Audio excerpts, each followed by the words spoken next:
Boa noite, companheiros e companheiras, cá estamos para mais um vídeo. Nesse vídeo vamos falar das 2 semanas decisivas, importantes, com jogos difíceis e decisivos que o Flamengo vai enfrentar. Vamos falar das novas contratações do Flamengo também, que todas já estão no ninho, treinando. O Luiz Araújo chegou mais cedo, né? Já estava treinando desde a semana passada. Hoje se apresentaram o Rossi e o Alan. Os dois fizeram a parte médica, depois fisioterápica, depois foram a campo no final da tarde, né? O Flamengo agora precisa correr para inscrevê-los o mais rápido possível, para eles poderem já ser utilizados em campo pelo nosso treinador Sampaoli. Vamos falar também do mercado da bola, né? O Pedro recebeu a proposta do clube árabe, do Al Nassr, que o Jorge Jesus acabou de ser contratado. Jorge Jesus sempre querendo tirar jogadores do Flamengo, né? E não vai parar aí, né? Pessoal que tem muita idolatria aí pelo Jorge Jesus, eu gosto muito dele. Para mim foi o segundo melhor técnico da história do Flamengo. O primeiro foi o Cláudio Coutinho, né? Na época do Zico. E fez uma proposta milionária para o Pedro, 5 vezes ofereceu 5 vezes o salário que o Pedro ganha aqui no Flamengo por mês. Vamos dizer que o Pedro ganha 1 milhão, ele ganharia 5 milhões lá na Arábia. O Pedro recusou, não quis sair do Flamengo agora, como muitos jogadores que estão lá, a maioria não vai querer sair do Flamengo, né? Com essa estrutura toda, os jogos importantes e campeonatos difíceis que o Flamengo tem e importantes que tem a conquistar. Será muito difícil algum jogador pedir para sair. Ver que vários jogadores estão recebendo propostas, como Rodrigo Caio, Pablo, Everton Ribeiro recebeu também. Então o Bruno Henrique recebeu algumas propostas, o Pedro agora, e nenhum deles aceitaram, eles recusaram as propostas, né? Agora chegou uma outra proposta para o Matheus França, né?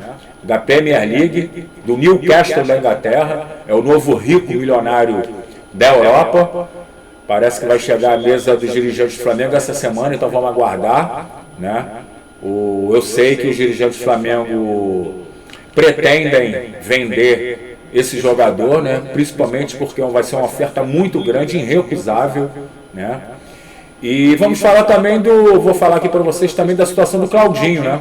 Claudinho, que é um excelente jogador, eu gosto muito desse jogador, qualificado para defender o manto sagrado do Flamengo, ali na posição do Everton Ribeiro e do Arrascaeta, posição carente que o Flamengo tem, né? E já que não foi possível a contratação do De La Cruz, que eu falei aqui desde o começo, né? O Flamengo vai investir pesado no Claudinho, né? Já abriu até as negociações com o Zenit, né? Mas será muito difícil. O Zenit não quer se desfazer do seu melhor jogador. O Claudinho foi eleito o melhor jogador do Campeonato Russo, o apelido dele lá é o Mago, lá na Rússia, né? O Zenit é um clube milionário, um clube que não precisa de dinheiro, e eu vou dizer um ponto aqui para vocês que está acontecendo. A FIFA, ela deu, vamos dizer assim, uma carta branca para todos os jogadores de clubes da Rússia que queiram sair, né, até a guerra acabar, né? A Rússia está em guerra com a Ucrânia, né? Os jogadores que não querem ficar lá.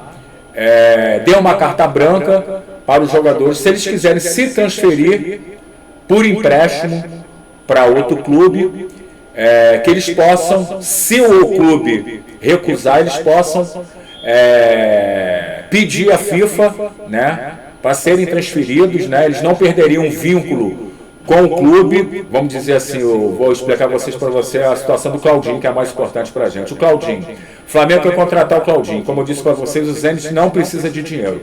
O Flamengo ofereceu uma proposta de 10 milhões, eles recusaram, né? Eles vão sempre ficar aumentando a proposta, porque eles não querem vender. E aí que está o ponto que é importante. O Flamengo precisa fazer, os dirigentes do Flamengo precisam fazer a cabeça do jogador, com o empresário dele também, né?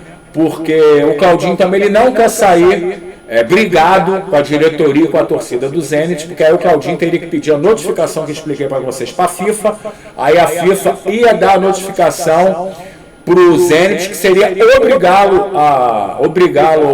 obrigado a emprestar ele, no caso, para o Flamengo, né, no período de 1 ano, né, e o jogador não quer fazer isso, né, então tem esse imbróglio aí, e eu acredito que ele só virá mesmo para o Flamengo se ele chegar lá, conversar pelo menos com os dirigentes russos, tentar amenizar essa situação, né, que os russos o liberem por empréstimo para o Flamengo, já que estão dificultando muito a contratação dele em definitivo, né? Estão pedindo muito dinheiro, vão sempre ficar aumentando a proposta, para ele ser cedido por empréstimo ao Flamengo. Então essa é a situação do Claudinho, né? Rapaziada, o Flamengo tem 2 semanas decisivas, né, com jogos importantes, vou dizer aqui para vocês.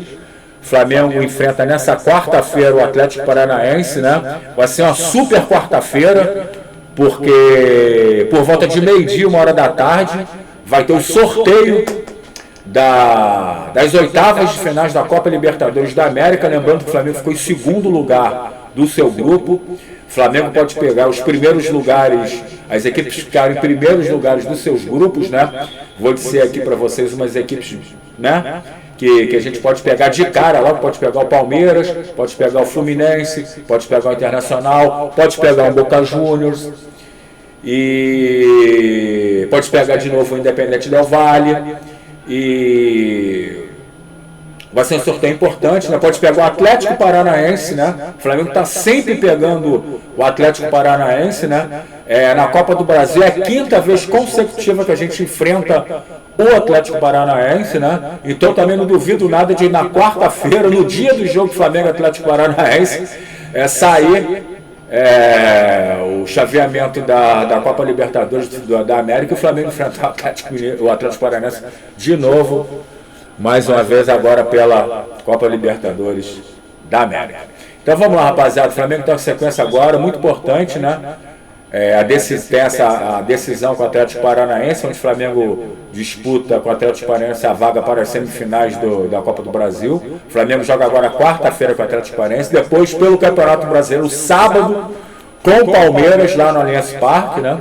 E depois, na próxima quarta, a decisão lá na Arena da Baixada com o Atlético Paranaense. E depois da decisão com o Atlético Paranaense, enfrenta domingo no Maracanã o Fluminense pelo Campeonato Brasileiro. Então são os 4 jogos nessas 2 semanas que o Flamengo tem, 2 com o Atlético Paranaense, decisivos pela vaga na semifinal da Copa Libertadores, da Copa do Brasil, e depois 2 jogos importantes pelo Campeonato Brasileiro, onde o Flamengo enfrenta o Palmeiras no sábado e depois pega no próximo domingo o Fluminense.